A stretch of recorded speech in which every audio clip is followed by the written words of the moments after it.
"Lord Finley has come to his senses," my stepmother said, the words smooth and polished as river stones. "The engagement is terminated."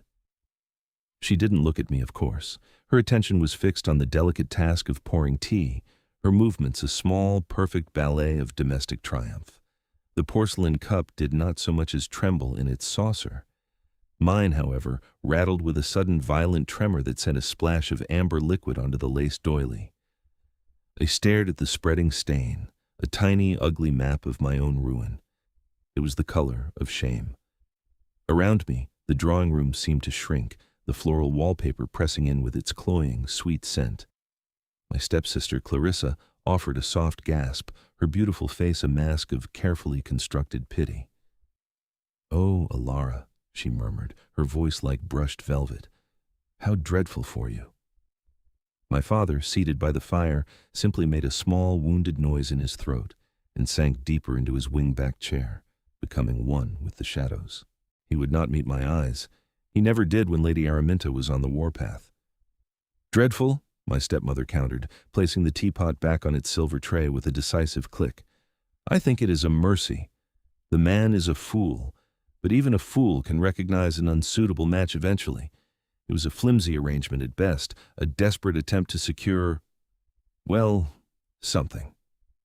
Her pause was a masterpiece of cruelty, leaving the unspoken words, a future for the plain, silent girl, to hang in the air like bitter smoke.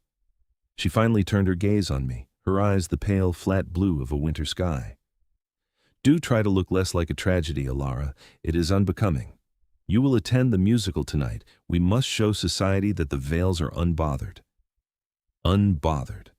I felt as though my entire skeleton had been removed, leaving me a boneless heap of humiliation. The engagement to Lord Finley had not been a love match. It had been a transaction brokered by my stepmother, a way to offload me, the inconvenient relic of my father's first marriage, onto a bumbling but titled man. I had not loved him, but I had clung to the prospect of the engagement like a drowning woman to a piece of driftwood. It was an escape. It was a quiet life, away from this house, away from the daily grinding erosion of my spirit. And now, even that was gone. I was to be paraded at a party, the girl whose betrothal had vanished overnight, a cautionary tale in drab gray silk. That evening, I became a ghost. Araminta had chosen my gown herself, a shade of dove gray so muted it seemed to absorb the light around it. My hair was pulled back in a severe knot that did nothing to soften the anxious lines of my face. Clarissa, by contrast, was a vision in rose pink, her laughter echoing like wind chimes as she greeted guests. My father stood beside them, a handsome, hollowed-out man, smiling his practiced, empty smile. My role, as always, was to be invisible. I was positioned in an alcove near the back of the grand ballroom, partially obscured by a large, funereal-looking fern. From there, I had a perfect view of my own social execution. The whispers were relentless. They coiled around the melodies of the string quartet, sharp and stinging as nettles. "Finley cried off, you know. Can you blame him? Look at her. No spirit, no color.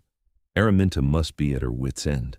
2 daughters to marry off, and one of them is, well, that." I held myself perfectly still, my hands clenched in the folds of my gray skirt. I focused on the intricate patterns of the parquet floor, tracing the lines with my eyes, retreating into the one place they could not follow, my mind. I thought of ancient maps, of the precise, beautiful ink strokes that charted forgotten coastlines and mythical lands. I could lose myself there for hours, in a world of pure logic and imagination, a world so much kinder than this one. It was during a lull in the music that I heard my stepmother's voice, pitched to Carrie. She was speaking to Lady Danbury, the county's most notorious gossip. "One does one's best, of course," Araminta sighed, a theatrical, long-suffering sound. "But some vessels are simply not made to hold anything of value. She is as useful as a cracked teacup." The world went silent. The cruelty of it was so pure, so absolute, it stole the air from my lungs. A cracked teacup, something to be pitied perhaps, but ultimately discarded. Useless. That was what she had made me. That was what I was. I felt a hot prickle behind my eyes and knew, with a surge of panic, that I was about to weep. To break down here, in front of everyone, would be to give her the ultimate victory. I pressed my back against the cool marble of the wall, willing myself to dissolve into it. And then, the atmosphere in the room shifted. A hush fell, a wave of silence that washed over the chatter and the music, extinguishing both. Heads turned toward the grand entrance. A figure stood there, silhouetted against the bright light of the corridor. He was tall and broad-shouldered, dressed in immaculate, severe black that seemed to drink the candlelight. His presence was a stark slash of darkness in the pastel-hued room. Duke Alistair Beaumont, the Duke of Cinder. He was a man who existed more in rumor than in reality. A recluse, a scholar, the sole survivor of the fire that had claimed his family and his ancestral home years ago. They said he was cold, ruthless, a man made of ash and sorrow. He never attended frivolous social gatherings. His appearance here was as shocking as a snowstorm in July. Araminta recovered first. A look of avaricious delight transformed her face. She glided forward, Clarissa in her wake, a perfect offering. "Your Grace," she breathed, her voice dripping with honey. "What an unexpected honor." The Duke inclined his head, a gesture so minimal it was almost an insult. His eyes, dark and unnervingly perceptive, swept the room. They passed over the glittering chandeliers, the hopeful debutantes, the preening matrons. They passed over Clarissa's radiant smile and Araminta's eager posture. And then they stopped. They stopped on me. He saw me in my shadowy alcove, half hidden behind the fern. I froze, like a mouse spotted by a hawk. For a long, breathless moment, he simply looked. His expression was unreadable, a mask of cold neutrality. But his gaze was not dismissive. It was focused, intent. He saw the cracked teacup in the corner. Ignoring my stepmother's extended hand, ignoring the path she tried to clear for him toward Clarissa, the Duke of Cinder began to walk. He moved with a quiet, inexorable purpose, his path cutting directly through the stunned crowd. People parted before him as if by an invisible force, and he walked straight toward my fern. The silence in the room was now absolute, a thick, ringing void. I could hear my own heart hammering against my ribs, a frantic, trapped bird. He stopped a few feet from me. He was even taller up close, his shadow falling over me completely. "Miss Vale," he said. His voice was not loud, but it carried with an effortless authority that filled the cavernous silence. It was a low, resonant baritone, like the tolling of a distant bell. I could only manage a choked whisper.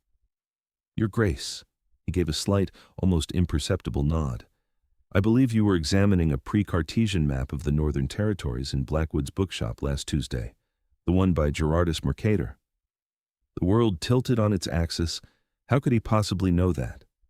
I had slipped out of the house for a precious hour, my one secret rebellion, and spent it poring over a rare folio I could never afford, tracing the fantastical sea monsters and the elegantly flawed coastlines. No one knew. No one ever paid enough attention to know where I went. I managed, my voice barely audible. "I was wondering," he continued, as if we were the only two people in the world, as if we were in a quiet study and not the center of 100 gaping stares, "about your opinion on the disputed coastlines. Mercator's projection vastly exaggerates the landmasses at the poles. A common critique, of course, but I suspect you had a more nuanced observation." It was not a pleasantry. It was a genuine question, an intellectual challenge. He was speaking to me not as a pitiable wallflower, but as a fellow scholar. He was seeing the part of me I kept hidden, the part that was truly mine. A small, unfamiliar spark ignited in my chest. It felt like courage. I cleared my throat. "His goal was not geographical accuracy, Your Grace," I said, my voice gaining a sliver of strength. "It was navigational utility. By preserving the angles of rum lines, he allowed sailors to plot a course with a straight line. The distortion was a necessary sacrifice for function. He wasn't mapping a world to be looked at. He was mapping a world to be traversed." The Duke's severe expression did not change, but something flickered in the depths of his dark eyes, a spark of interest, of approval. "A world to be traversed," he repeated softly. "An astute distinction. I find I am in need of such astuteness. My own library is lacking in order." I am rebuilding, you see." He was referring to Cinderwood, the great ruin he was famously resurrecting from its ashes. "Miss Vale," he said, his voice dropping slightly, creating an intimacy that was somehow more profound than a shout. "I would be grateful if you would consent to call upon me at my city residence tomorrow afternoon. I have some architectural plans I believe would interest you. 3 o'clock. It was not a request. It was a command wrapped in the thinnest veil of courtesy. But more than that, it was a lifeline, a public, undeniable declaration. He had walked past the most beautiful girl in the room to seek the opinion of the cracked teacup. I met his gaze, and for the first time all night, I stood up straight. "I would be honored, Your Grace." He gave another of his curt nods, turned on his heel, and walked out of the ballroom as abruptly as he had entered, leaving a maelstrom of shock and speculation in his wake. I remained in my alcove, no longer hidden, but illuminated by the spotlight of the most notorious duke in the realm. Behind me, I could feel the heat of my stepmother's incandescent rage. The fern offered no protection now. The carriage ride home was a study in pressurized silence. Araminta sat ramrod straight, her face a thunderous mask, her knuckles white where she gripped her fan. Clarissa kept darting nervous glances between us, while my father seemed to have shrunk into the velvet squabs, wishing himself elsewhere. The moment the front door closed behind us, the storm broke. "What was that?" Araminta hissed, whirling on me. "What game are you playing, you conniving little snake?" "I did nothing," I said, my newfound courage already beginning to fray under her familiar onslaught. "Nothing?" she laughed, a sharp, ugly sound. "You do not simply do nothing and find yourself the sole object of attention of Duke Beaumont. He is the greatest prize in the kingdom, meant for a girl like Clarissa, not for you. You have contrived this somehow, some pathetic, desperate little plot." "Araminta, please," my father began, his voice weak. "Be silent, Edward," she snapped, not even bothering to look at him. "This is your daughter's doing. She has embarrassed us. She has embarrassed Clarissa. She has made a mockery of my efforts." She advanced on me, her eyes glittering. "I do not know how you did it, but it ends now. You will not be calling on the Duke tomorrow. I will send a note of regret. You are unwell. You are indisposed. You will not humiliate this family further." "No," I said. The word was quiet, but it landed in the furiously charged atmosphere of the hall with the weight of a stone. Everyone froze. I had never defied her before, not directly. I had endured, I had retreated, I had made myself small, but I had never said no. "What did you say?" she whispered, her voice dangerously soft. "He invited me," I said, my own voice trembling but firm. "It would be an insult to him to refuse. A duke, stepmother. You, of all people, should understand the consequences of offending a man like that." I was using her own language, her own obsession with status, as a shield. A flicker of uncertainty crossed her face, warring with her rage. She knew I was right. A public invitation from a man of his rank could not be casually dismissed without causing a significant scandal. To be seen snubbing the Duke of Cinder was social suicide. She stared at me, her mind clearly working, recalculating. "Very well," she said finally, her voice tight with venom. "You will go. But know this, Alara. Whatever fantasy you are spinning in that ridiculous head of yours, it is nothing more than that. He is amusing himself. A powerful man, bored, who has found a new curiosity. A drab little sparrow to study before he moves on to a swan. Do not for one moment believe it is anything more. The fall will be all the more painful when it comes." She turned and swept up the grand staircase, leaving me shivering in the hall, her words a cold poison seeping into the fragile warmth his attention had kindled. The next day, I dressed with trembling hands. I had no suitable gown for visiting a duke, only the same collection of grays and browns that served as my daily uniform. I chose the best of them, a deep charcoal wool, and prayed it would be enough. As I descended the stairs, Clarissa caught my arm. "Alara," she said, her blue eyes wide with a mixture of awe and concern. "Are you truly going?" I nodded. "Be careful," she whispered. "Mama is... I've never seen her so angry. And the Duke, they say he is a very strange man, a dark man." "He was polite to me," I replied, the inadequacy of the word hanging in the air. He had been more than polite. He had been... seeing. The Duke's city residence was a fortress of gray stone, imposing and unadorned. It had no cheerful window boxes, no welcoming ivy. It was a statement of power and privacy. A severe-looking butler led me through a hall of echoing marble to a heavy oak door. My heart pounded against my ribs. Araminta's words echoed in my head. A drab little sparrow to study. Was she right? Was this all just a cruel whim? The door opened into a library that stole my breath. It was 2 stories high, walled with books from floor to ceiling, with a rolling ladder to reach the upper shelves. The air smelled of old paper, leather, and lemon polish. In the center of the room, a massive table was covered not with ornaments, but with blueprints, sketches, and architectural models. And standing by the tall windows, looking out at the wintry garden, was the Duke. He turned as I entered. "Miss Vale," he said, his voice as calm and resonant as I remembered. "Thank you for coming." A woman who I presumed was his housekeeper, a stern figure in black bombazine with iron-gray hair, stood discreetly by the fireplace. My chaperone. "Would you care for tea?" the Duke asked. I nodded, unable to find my voice. The housekeeper, Mrs. Gable, moved with silent efficiency to pour. The Duke gestured to the table. "As I mentioned, I am rebuilding Cinderwood. It is a significant undertaking." He picked up a small, exquisitely detailed wooden model of a facade. The original structure was a masterpiece of its time, but it was also dark, inefficient, a monument to pride rather than a place to live. I do not wish to replicate it. I wish to improve upon it. He began to speak about his plans, about sightlines and stress loads, about the interplay of light and shadow. He spoke of his desire to create a space that honored the past, but was not enslaved by it. His passion was palpable, transforming his severe features. He was not the cold, haunted figure of gossip, but an artist, a creator, a man wrestling a new future from a foundation of ash. He paused and looked at me. "You're quiet, Miss Vale." "I am listening, Your Grace," I said. "It is fascinating." "I did not invite you here merely to listen," he countered, a hint of challenge in his tone. "I invited you for your opinion. You see things differently. At the party, you looked at the people as if they were specimens under glass. You observe. You analyze. Tell me, what do you see here?"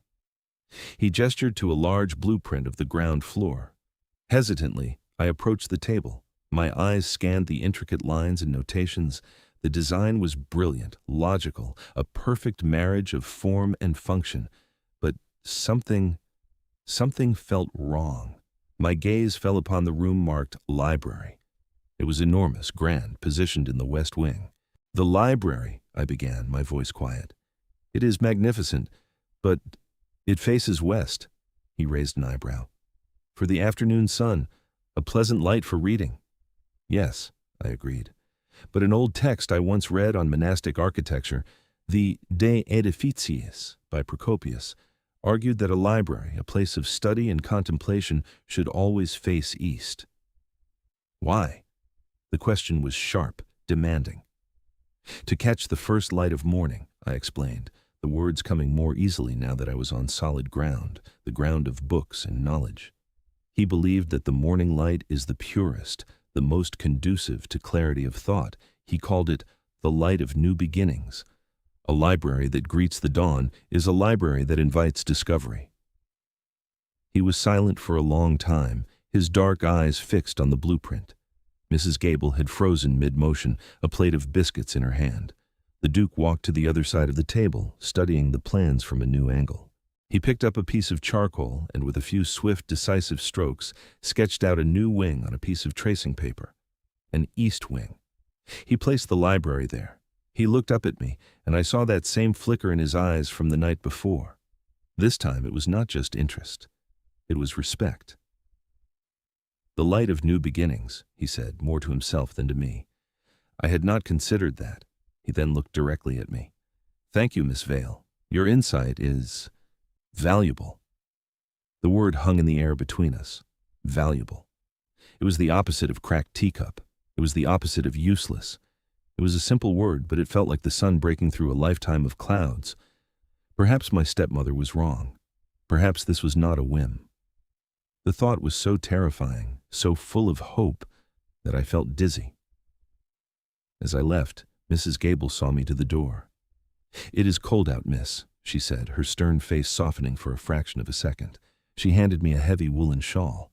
It was soft and warm, smelling faintly of lavender. "His Grace would not want you to catch a chill." It was a small kindness, but it felt monumental, a shield against the cold world waiting for me outside his fortress gates. Our meetings became a regular occurrence, a secret, scholarly ritual twice a week.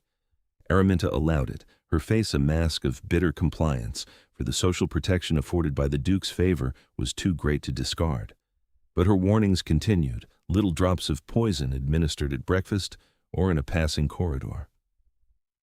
"He has yet to call on Clarissa, have you noticed?" she would say.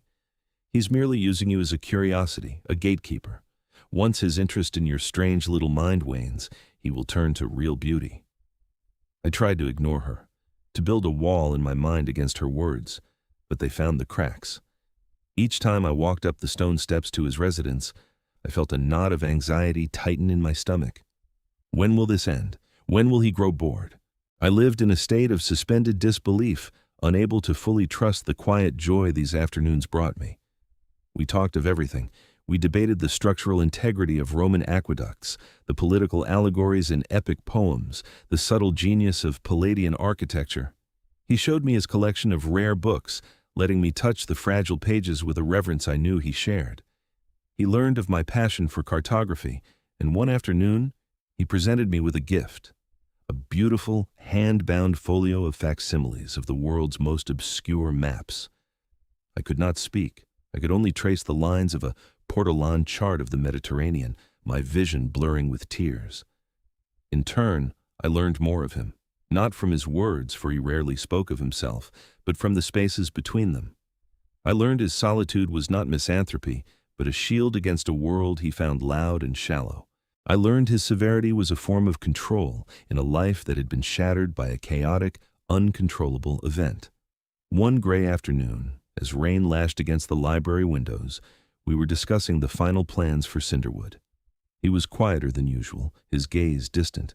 He stood before the grand fireplace, staring into the flames. "It was a night like this," he said suddenly, his voice low and rough. "The wind was howling. They said it knocked over a candle in the old chapel." I knew he was talking about the fire. I held my breath, not daring to move. "I was 16, he continued, his back still to me. I had been arguing with my father about my future, about my studies, the usual foolishness. I stormed out of the house, went riding. I was gone for hours. When I came back, he choked on the words. The sky was red. The whole west wing was gone. My parents, my younger brother Thomas, he was only 10. He fell silent. The only sounds were the crackling fire and the drumming rain. The great, powerful Duke of Cinder looked utterly broken, a man haunted by the ghosts of his own making. "I was the only one who survived," he whispered, "because I was angry, because I ran away. For years I thought this house was my punishment, a tomb to remind me of what I lost, of what I failed to protect." Hesitantly I rose and went to stand beside him, not daring to touch, but wanting him to know he was not alone in the room. "A house is not a tomb," I said softly, echoing his own words back to him. "You are not replicating what was lost. You are building something new. You are creating a place for life, not a monument to death. It is an act of hope, Your Grace." He finally turned to look at me. His eyes were dark with ancient pain, but there was something else in them too, a raw vulnerability that made my own heart ache in sympathy. "You see that, do you not?" he murmured. "Everyone else sees a madman rebuilding his own mausoleum. But you see hope." "I see a man honoring his past by building a future," I said. "Thomas would not want you to live in a tomb." The mention of his brother's name made him flinch, but he did not pull away. "No," he said, his voice thick with emotion. "He would not." In that moment, the formal distance between us collapsed. We were not Duke and Miss Vale. We were Alistair and Alara, two lonely souls who had found a strange, quiet comfort in each other's presence. He reached out, his gloved hand covering mine where it rested on the mantelpiece. His touch was warm and firm. It was not the fleeting accidental brush of fingers over a map. It was a deliberate, grounding connection. a silent acknowledgement of the bond that had grown between us, a bond woven from shared ideas, mutual respect, and now a shared sorrow. He held my hand for a long moment, his thumb stroking my knuckles, and in the reflection in the dark glass of the window, I saw his severe face soften into an expression of such profound tenderness that it made me forget how to breathe. The change in our interactions was subtle, yet seismic. The formal "Your Grace" and "Miss Vale" began to feel cumbersome, relics of a time before shared confessions. During one meeting, while I was passionately arguing for a specific type of limestone for the new garden paths, I forgot myself. But Alistair, the color would be perfect with the morning light. The name slipped out, unbidden. I froze, horrified at my own impertinence. A flush crept up my neck. "Forgive me, Your Grace, I—" "Do not," he interrupted, his voice quiet but firm. "I prefer it."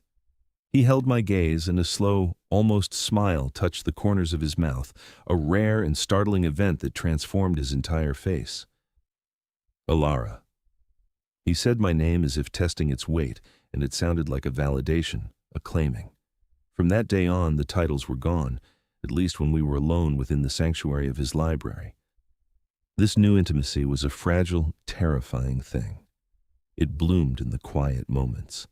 The way he would watch me as I read, the way he would pass me a book with our fingers lingering for a second too long, the way I found myself sketching designs for the cinderwood gardens in my private notebooks at night. Hope was no longer a foreign country, but a place I was beginning to tentatively explore, even as Araminta's shadow loomed. My stepmother saw the change, of course. She had the predatory instincts of a fox. She saw it in the new light in my eyes, in the small, expensive folio of maps that now lived on my bedside table, in the way I no longer flinched when she entered a room. My growing confidence was a direct threat to her authority, and the Duke's continued focused attention on me was an unbearable affront to her ambitions for Clarissa. She decided it was time to burn my nascent hope to the ground. It began with a letter. It arrived on Alistair's desk one morning on elegant cream stationery, without a seal or a signature. It was written in a delicate, looping hand, the very picture of feminine refinement, but the words themselves were acid. The letter painted a portrait of me as a pitiable, grasping creature.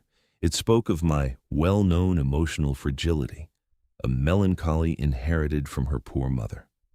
It claimed my interest in books and maps was a recent and pathetic affectation, a carefully constructed trap to ensnare a man known for his scholarly pursuits. It whispered of a lifelong unhealthy obsession with the Duke, of my stalking him at bookshops and public parks, of my weaving elaborate fantasies about him. It was a masterpiece of character assassination, designed to make him see me not as an intellectual peer, but as a deranged and desperate spinster. It ended with a plea, a supposedly compassionate warning from a concerned friend of the family, urging him to disentangle himself before I caused a public scandal and brought shame upon him. Araminta had miscalculated. She assumed Alistair was like other men of his class, susceptible to gossip and terrified of social awkwardness. She did not understand that his reclusiveness was born not of shyness, but of a profound contempt for the very society she held so dear. He valued truth, evidence, and his own judgment above all else. He read the letter once, his face impassive. Then he read it again, his eyes narrowing. He recognized the particular scent of the paper, the French lilac water Araminta favored. He recognized the cadence of the cruelty, the specific phrases, emotional fragility, unsuitable, that echoed the whispers he had overheard at the musicale. This was not the work of a concerned friend. This was the work of an enemy, his enemy, because they had targeted Alara. He did not for 1 second believe the lies. His every interaction with me, my quiet dignity, my genuine passion for knowledge, my initial terror of him, it all stood in stark contradiction to the portrait of a scheming manipulator. The letter was not a revelation, it was a declaration of war, and Alistair Beaumont was a master strategist. He did not confront me with it. He did not want to give the poison a voice, to make me defend myself against lies I did not even know had been told. Instead, he began to move with quiet, lethal efficiency. He dispatched his agents, men of absolute discretion. One was tasked with visiting every high-end stationer in the city, seeking the seller of that specific lilac-scented paper. Another was sent to make discreet inquiries into the financial state of my father, Lord Vale. Alistair had a suspicion that Araminta's desperation was rooted in something more than just social ambition. He suspected greed. Within 2 days, his men returned. The stationer confirmed the sale of a large batch of the cream paper and matching envelopes to Lady Araminta's personal secretary just last week. And the financial investigation had unearthed something far uglier. For the past 5 years, since she had gained full control of the household accounts, Araminta had been systematically selling off assets that belonged to me, a small portfolio of stocks and a property in the city left to me in my mother's will. My father, in his passive grief and desire for a quiet life, had signed whatever papers she put in front of him, never questioning, never checking. She had stolen my inheritance. The broken engagement with Lord Finlay, he now realized, was likely because Finlay's lawyers had gotten close to discovering the truth of my diminished dowry. Araminta's attack on me was the desperate act of a thief about to be discovered. He now had his ammunition. All he needed was to choose his battlefield. The summons arrived on a silver tray. A note from the Duke of Cinder requesting the presence of Lord Vale, Lady Araminta, Miss Clarissa Vale, and Miss Alara Vale at his residence the following afternoon to discuss a matter of grave and immediate importance to the family's honor. Araminta was exultant. "You see," she crowed, waving the thick card at me across the breakfast table. "It has worked. He has seen the truth. He is calling this meeting to dismiss you formally and put an end to this ridiculous charade. He has likely requested our presence to ensure it is handled with propriety, to avoid a scandal. Finally, he will turn his attention where it belongs." She smiled at Clarissa, who looked deeply uncomfortable. I felt a cold dread seep into my bones. Could she be right? Had I misread everything? Was his kindness just a prelude to a polite but firm rejection? The hope that had bloomed so brightly in my chest withered. I spent the next 24 hours in a state of quiet terror, preparing myself for the final public humiliation. We were shown, once again, into the magnificent library. But this time, the atmosphere was different. It was not a welcoming sanctuary of knowledge, but a courtroom. Alistair stood not by the fire, but behind the great mahogany desk, a position of unquestionable authority. Mrs. Gable stood like a sentinel near the door. The air was thick with tension. He greeted us with a curt, formal nod, his face an unreadable mask of stone. "Thank you for coming," he said, his voice flat and cold. Araminta preened, arranging her skirts as she sat, casting a triumphant smirk in my direction. My father wrung his hands while Clarissa stared at the floor. I felt small and exposed, the drab little sparrow awaiting its sentence. "I have called you here," Alistair began, his eyes sweeping over my family before finally resting on Araminta, "to discuss a piece of correspondence I received regarding Miss Vale." Araminta's smirk widened. "Ah, yes, a delicate matter, I'm sure." "Indeed," Alistair said. He held up the anonymous letter. "This letter alleges that Miss Vale is mentally unstable, manipulative, and has been engaged in a long-term campaign to entrap me. It is a vicious and cowardly document." He paused, letting the words hang in the air. "It is also a lie." Araminta's smile faltered. "Your Grace, I am sure the author, whoever they may be, only had your best interests at—" "The author," he cut in, his voice like the crack of a whip, "purchased this specific lilac-scented stationery from Penhaligon's on Bond Street last Tuesday. A large quantity, paid for from the household account of Lady Araminta Vale." He let the statement drop into the shocked silence. My stepmother went pale. That is an outrageous accusation. My secretary must have... There has been a mistake." "There has been no mistake," Alistair continued, his voice relentless, "just as it was no mistake that for the past 5 years you have been systematically liquidating the assets left in trust to Alara by her late mother to the sum of £50,000. This time, it was my father who made a sound, a strangled gasp. He stared at his wife, his face a mask of dawning horror. "Araminta, what is he talking about?" Alistair did not wait for her to answer. He laid a sheaf of papers on the desk. These are the bank records, the deeds of sale, the forged signatures. It is all here. You have been robbing your stepdaughter to fund your own ambitions and pay your gambling debts." "Lies, all of it," Araminta shrieked, her mask of civility shattering completely. "It is her. She has poisoned you against me. This plain, scheming little witch, she has twisted everything." Alistair did not even look at her. His gaze found me, and his expression softened, his voice becoming gentle for the first time. "Alara," he said, using my name like a shield, "I believe you have something to say." All eyes turned to me. My father, horrified, Clarissa, aghast, Araminta, her face contorted with pure hatred, and Alistair, his dark eyes filled with an unwavering, absolute belief in me. He had not just defended me, he had armed me with the truth and given me the stage. The fear that had held me captive for so long finally broke. It was replaced by a cold, clear anger. I stood up, my hands no longer trembling. I looked directly at the woman who had tried to erase me. "You call me a witch," I began, my voice quiet but carrying in the silent room, "because you cannot comprehend a woman having a mind of her own. For 10 years, you have treated me like a piece of unwanted furniture. You called me a cracked teacup. You told me I was useless, plain, a burden. You did everything in your power to make me believe it. You dressed me in gray to make me fade away. You hid me in corners so no one would see me. You tried to sell me into a marriage with a man I did not respect, simply to be rid of me." I turned to my father. "And you," I said, my voice breaking for a moment with a decade of pain. "You let her. You stood by and watched as she dismantled me, piece by piece, because you were too weak to confront her.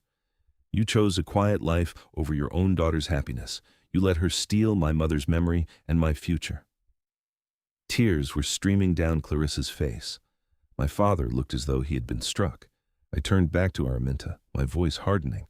"But you failed," I said, the words ringing with a final absolute certainty. "You failed because you believe a person's worth is in their face, or their gown, or their social standing. You never once thought to look inside. You never saw me at all. But he did." I gestured toward Alistair. "He saw me. And that is a power you will never understand." I had said it. I had said it all. The years of silence had coalesced into that one brief speech, and I felt as if a physical weight had been lifted from my shoulders. Araminta was defeated. There was nothing left but her sputtering, ugly rage. My father finally found his voice. "Araminta," he choked out, his face ashen, "leave this house, pack your things. You are no longer welcome here." He looked at me, his eyes full of a shame so profound it was painful to witness. "Alara, I'm so sorry." Clarissa rushed to my side, grabbing my hand. "I didn't know," she sobbed. "Alara, I swear I never knew the extent of it." And I believed her. The Vale family imploded. Alistair watched, impassive, until my father had escorted his weeping wife and daughter from the room, promising full restitution, promising everything it was too late to promise. And then we were alone. The silence that descended on the library was deep and profound. I was trembling now, the adrenaline fading, leaving me drained and hollow. I felt a strange combination of liberated and utterly adrift. My old life was gone, incinerated in the fire of that confrontation. Alistair came around the desk. He did not touch me, but stood before me, his presence a warm, solid certainty in the wreck of my world. "I am sorry you had to endure that," he said softly. "Do not be," I whispered, looking up at him.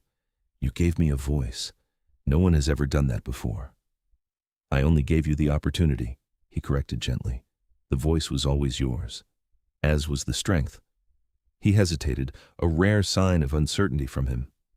"Alara, I did not do this to indebt you to me. I did not defend you to possess you." He took a step closer, his dark eyes searching my face. "For years, I have been rebuilding a house of stone and timber, a structure of logic and design. But I have come to realize that a building is not a home. A home requires a heart. It requires a soul."